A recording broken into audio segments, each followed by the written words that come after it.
بسم الله الرحمن الرحيم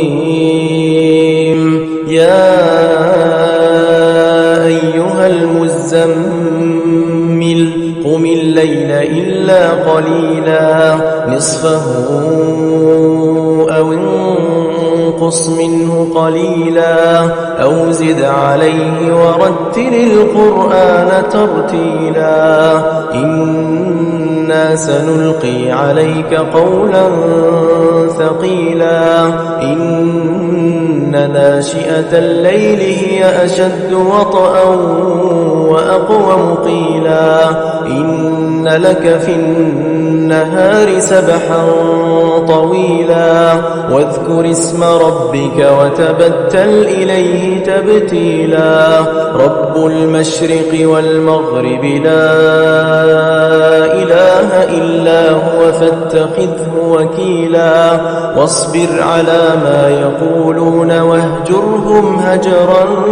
جميلا وذرني والمكذبين أولي النعمة ومهلهم قليلا إن لدينا أنكالا وجحيما وطعاما ذا غصة وعذابا أليما يوم ترجف الأرض والجبال وكانت الجبال كثيبا مهيلا إنا أرسلنا إليكم رسولا شاهدا عليكم كما أرسلنا إلى فرعون رسولا فعصى فرعون الرسول فأخذناه أخذا وبيلا فكيف تتقون إن كفرتم يوما يجعل الولدان شيبا السماء منفطر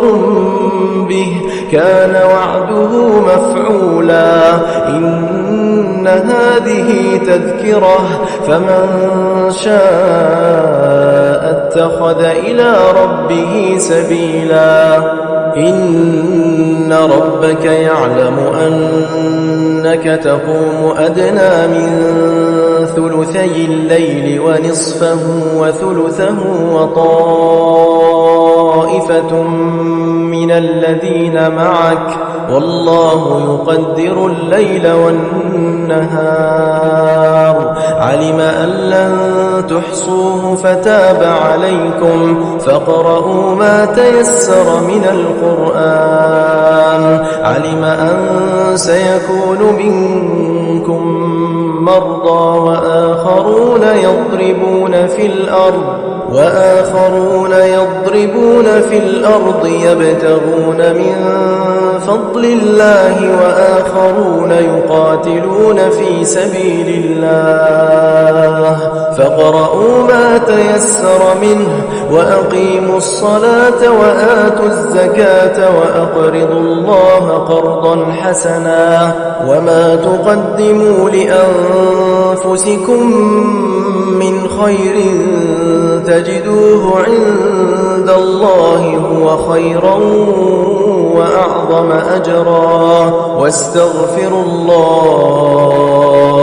إن الله غفور رحيم إن الله وملائكته يصلون على النبي